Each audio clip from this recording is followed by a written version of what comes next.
എല്ലാവർക്കും അറിയാം അദ്ദേഹം ഒരു മിമിക്രി ബാക്ക്ഗ്രൗണ്ടിൽ നിന്നാണ് വന്നത്.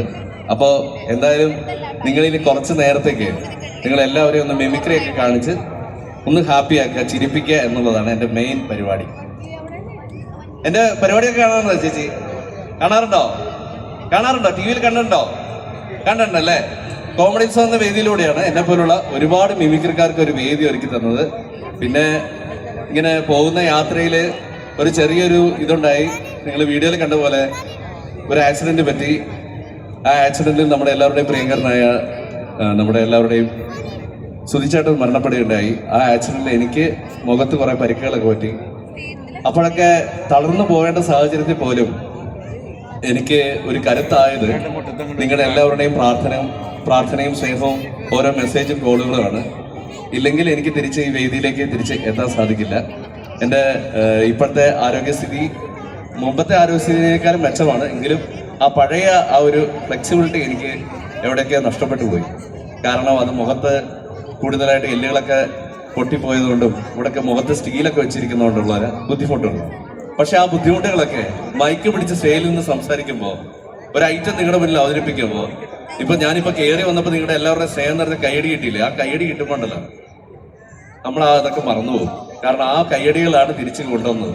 അപ്പൊ നല്ലൊരു കയ്യടി ഇങ്ങ് തരാം എല്ലാവർക്കും. ഇപ്പൊ കയ്യടി അല്ലാണ്ട് മെയിൻ ആയിട്ടുള്ള പ്രോത്സാഹനം കൂവലാണ്. എല്ലാവരും നന്നായിട്ടൊന്ന് കൂവിക്കേ, ഒന്നും കൂടെ നല്ലോട്ട്. ഇതാണ് നമ്മുടെ അഴീക്കോടിന്റെ കരുത്തെന്ന് പറയുന്നത് അല്ലെ. നല്ല എനർജറ്റിക് ആയിട്ട് എല്ലാവരും കൂവി. അപ്പൊ ഇനി എന്തായാലും നമുക്ക് ഇനി സംസാരിച്ച് സമയം കളയണ്ട. ചേച്ചിമാരെ നമുക്ക് പരിപാടി അങ്ങ് തുടങ്ങാം അല്ലെ? പരിപാടി തുടങ്ങാം. നിങ്ങൾ എല്ലാവരും ആദ്യം ഞാൻ ആരുടെ ശബ്ദം അനുകരിക്കണമെന്ന് ഞാനിപ്പോ ആകെ ഭയങ്കര സംശയം. ആരെയാണ് ശബ്ദം അനുകരിക്കുന്നത്? ഞാൻ ഫ്രണ്ടിൽ കിടന്ന ചേട്ടൻ എന്നെ നോക്കി ചിരിച്ചോണ്ടിരിക്കുക. ചേട്ടാ ആരുടെ ശബ്ദം ആദ്യം ഞാൻ അനുകരിക്കേണ്ടത്? ആ ചേട്ടൻ പറയുന്നു പിണറായി വിജയനെയാണ് ആദ്യമായിട്ട് അനുകരിക്കേണ്ടത്. മുഖ്യമന്ത്രി പിണറായി വിജയന്റെ ശബ്ദമാണ് ആദ്യമായിട്ട് അനുകരിക്കേണ്ടതെന്നാണ് ഫ്രണ്ടിലുള്ള ചേട്ടൻ പറഞ്ഞത്. നമ്മുടെ കോട്ടയം നസീർക്ക് ഉമ്മൻചാണ്ടി ഉണ്ടെങ്കിൽ മഹേഷ് കുഞ്ഞുവിന് പിണറായി വിജയനാണ്. അദ്ദേഹത്തിന്റെ ശബ്ദം അനുകരിച്ചപ്പോഴാണ് കൂടുതൽ പേര് എന്നെ അറിയാൻ തുടങ്ങിയത്. അപ്പൊ എന്തായാലും നമ്മുടെ അഴീക്കോട് മുസിരീസ് ബീച്ച് ഫെസ്റ്റിവലിന്റെ ഭാഗമായിട്ട് നമ്മുടെ പിണറായി വിജയൻ സാറ് നിങ്ങളെല്ലാവരും കാണാൻ വരുന്നു, നിങ്ങളോട് സംസാരിക്കാൻ വരുന്നു. എങ്ങനെയായിരിക്കും സംസാരിക്കുക എന്നുള്ളത് നമുക്ക് കണ്ടു നോക്കിയാലോ? അദ്ദേഹം വന്നിട്ട് കൈയടിച്ചാൽ മതി. കാരണം ഇപ്പൊ കൈയടിച്ചാൽ ചിലപ്പോൾ അദ്ദേഹം എന്തെങ്കിലും കമന്റുകളൊക്കെ പറയും അല്ലെ? അദ്ദേഹത്തിന് ശൈലി നമുക്ക് എല്ലാവർക്കും അറിയാവുന്നല്ലേ. അതാത് കടന്നു വരുന്നു നമ്മുടെ എല്ലാവരുടെയും പ്രിയങ്കരനും നമ്മുടെ എല്ലാവരുടെയും മുഖ്യമന്ത്രി ശ്രീ പിണറായി വിജയൻ. ഇപ്പോഴല്ല ഈ പാട്ട് കണ്ട ഞാൻ പറഞ്ഞു. അപ്പൊ നല്ലൊരു കൈഡി കൊടുത്തേ. ആരാ വരാൻ പോകുന്നത്? പിണറായി വിജയൻ.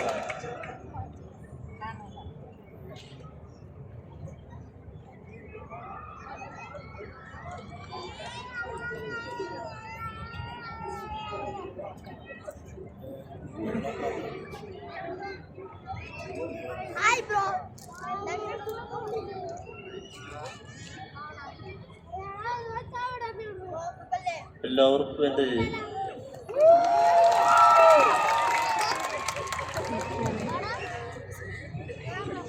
നമസ്കാരമുണ്ട്. ഇന്ന്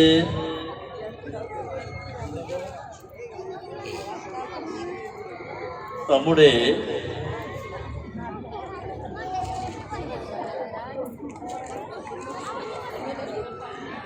അഴീക്കോട് മുസിരീസ് ആരോഗ്യ ബീച്ച് ഫെസ്റ്റിവലിന്റെ